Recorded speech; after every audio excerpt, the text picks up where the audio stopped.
Hi and welcome to another episode of the Tank Diaries. We're well into Series 2 and we're very fortunate enough today to have Matt Desmier here. Matt, thank you so much for coming along. You're very welcome.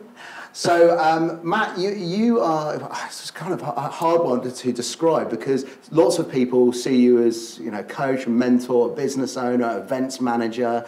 The phrase that keeps coming up is Mr. Digital of Dorset, which probably you either like or you don't like, I don't know. But how would you describe your role these days? Because you've evolved quite a lot over the last 10 years, haven't you? So I call myself a strategy consultant, a brand strategist. Right. First and foremost, I'm a marketeer.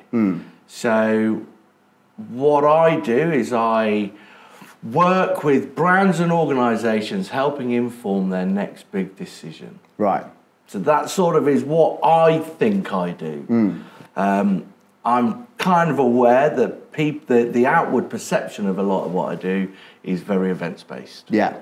But that is it's a fraction, a big fraction, but it's just a fraction of what I do.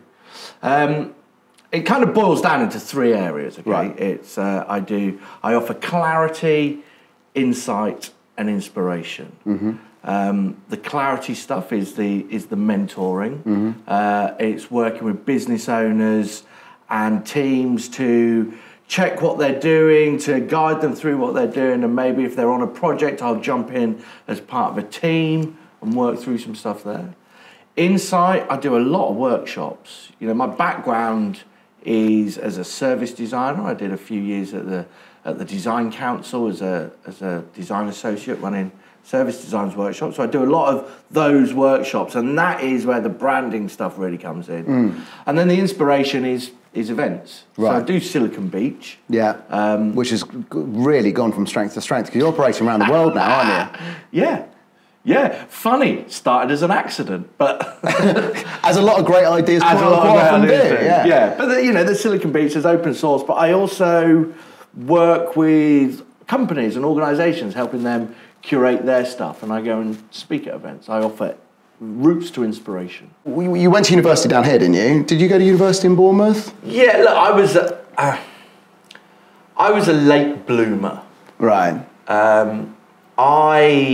I basically got expelled from school, not for anything nefarious, just because I didn't do anything. Right. Didn't turn up. They asked me to leave, come back for your exams, and we all knew I was going to fail them. I eventually went to university when I was 24. Right, okay. It was a humbling experience because I'd actually spent the year before that at college as a 23, 24-year-old with 16-year-olds doing a BTEC National Diploma. Incredibly humbling experience. Can give you a good kicking though to your career though. Yeah. So I ended up doing a two-year BTEC in spatial design, then did a 3-year degree in integrated three-dimensional design. Okay, so you finished your degree. So what steps did you take after the degree? Because you obviously always wanted to have your own business, or certainly. No.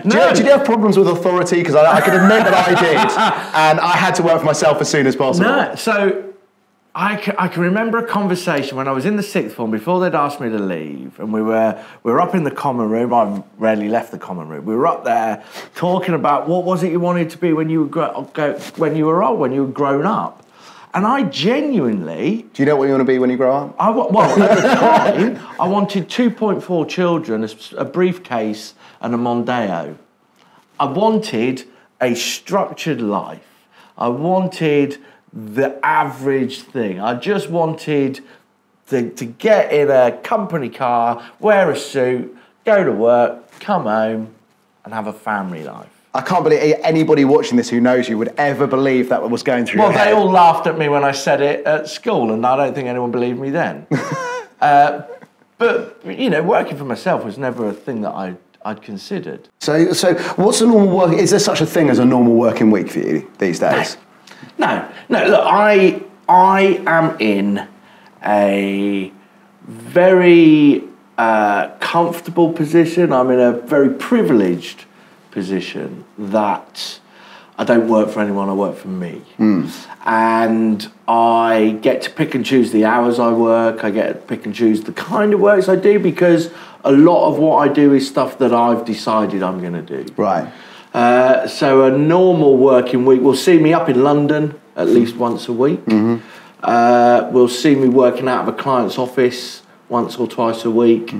Will see me finishing work every Tuesday at 3 o'clock to go pick my kids up, and Tuesday afternoon we hang out. Yeah. And then any other time, lightly sat in my pants at a table in the kitchen somewhere. I know there's going to be a lot of people watching this who are making that first step to run the business, may even be a few years into their business. The mentoring argument, you see lots of people go, I'm fine, I can do it all on my own, I've got a successful business, I made loads of money, never needed help from anybody. And you kind of look at it and go, is that really true? Because what are your thoughts about, people out there choosing somebody while they're going on this journey and actually having that? I have multiple mentors. It's a cobbler's mentality thing that I desperately try and get away from. So, you hear that analogy of the cobbler's shoes are always falling apart because they're too busy doing the stuff for other people. And I'm the same, right? I had a holding page for my website for 6 years.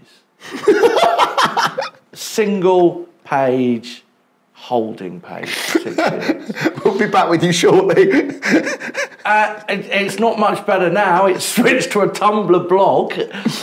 I'm nearly there. I've got the designs through last week. I'm just writing the content. It will be built. There will be a proper Wise Old Uncle website at some point. I'm so glad we caught you at the perfect time, because now anybody watching this, because these won't go out for a couple of months, so now people will be able to go, oh, well, I don't know when he did the interview, but let's see if he's actually got around to doing it. but so, if I go in and mentor and advise other people, then it's a bit bold of me to step in and offer that kind of advice if it's not the kind of advice I'd be willing to take myself. Yeah, no arguments here. That's what I have to... And, I also know that I've got a single perspective. I see one thing. That same thing viewed from another angle, you'll see something completely different. And it's a lesson I learnt the hard way.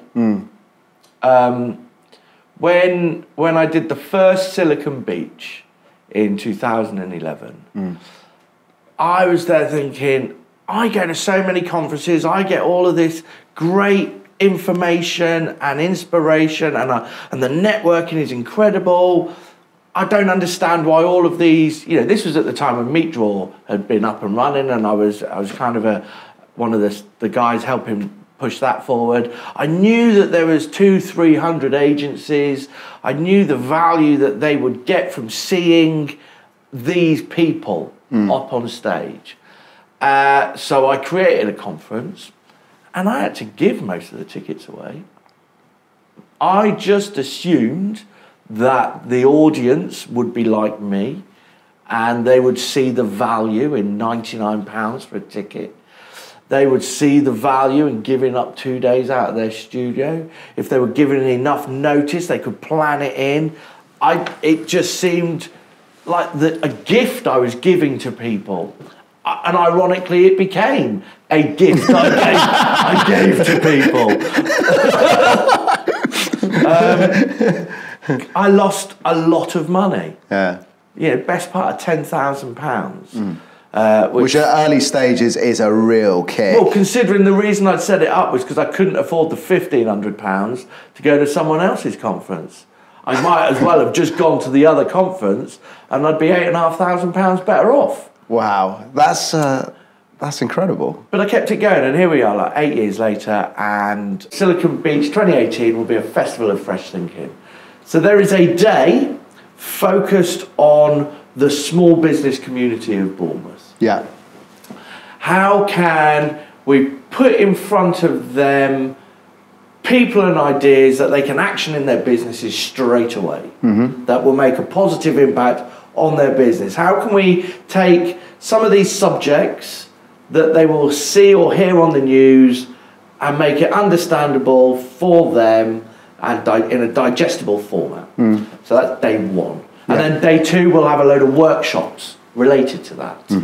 There's going to be a well-being conference, so looking at the health tech sector.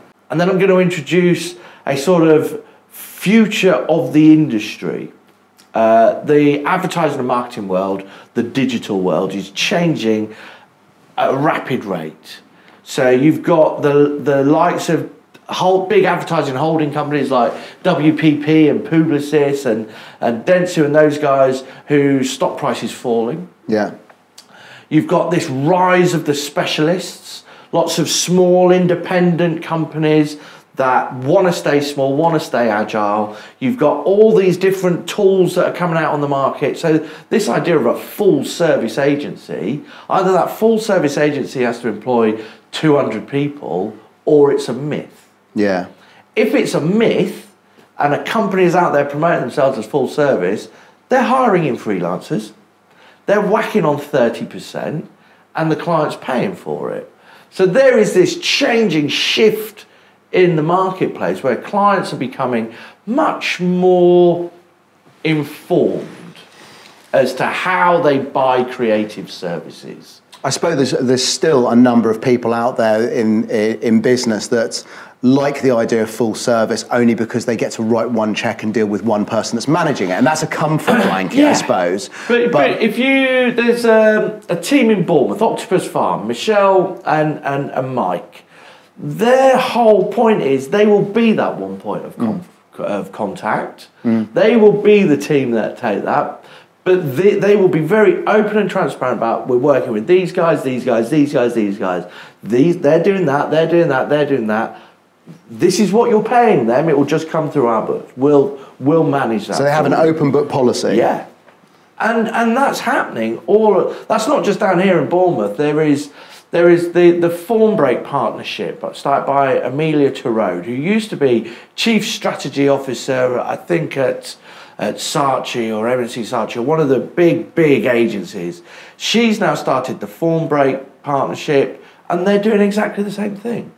Well, the thing is, one of the things that's changed with the digital era, with people communicating through social media and all the rest of it, is that you can't hide things anymore. You know, the government's finding it out pretty quickly over the last 10 years. Yeah. There was a time when you could put stuff into the newspapers and then people would believe that's sort of God's word and it'd go across the country. But now, you somebody say, oh yeah, we were doing this the other day, and some random has gone past, taken it on video, stuck on YouTube, and they go, you weren't, because so you can't lie. And you shouldn't lie. Mary Keane Dawson has started an agency. It's a media company called Truth. And it's a media agency built on the blockchain technology. Yeah. So that gone are the days where you'll buy media from this entity, and they will say, we've got this many eyeballs and we've got this many pages and all this stuff that you have no way of qualifying, really. Of course. So now they're doing it on blockchain, and they're saying, no, that you bought this, you're paying this is what you pay us, this is how many people saw it, and we know that because it's irrefutable on this divested register that we've got. It's we can't hide, we're not gonna hide. And all she's doing is she's stepping up and saying, this is the way we should all be operating. And actually, if I do it first, if I put my head above the parapet, you're all going to have to follow suit. Yeah. Sooner or later.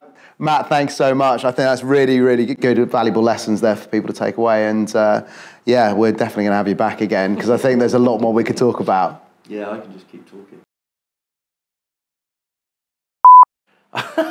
I've ended more client relationships than I've started. How have you managed that? For this series, I've decided to sort of dress slightly more normally. Well, I'm just pleased to see the waistcoats have gone. I got a lot of grief after the last suit. So you should. You got one Wimbledon suits. I know. And short trousers. You're a grown man. Yeah.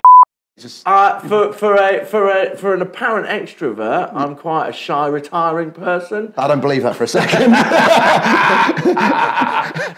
No, sorry, I got that wrong. For a seemingly happy person, I'm incredibly grumpy and don't like other people. Right, okay, yeah.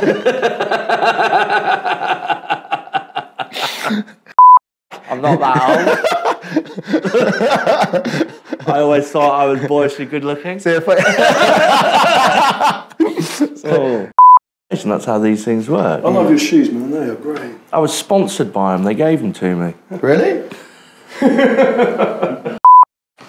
So what are you going to edit that down into? You're never going to edit that. About 10 minutes. Really? I've done enough of them.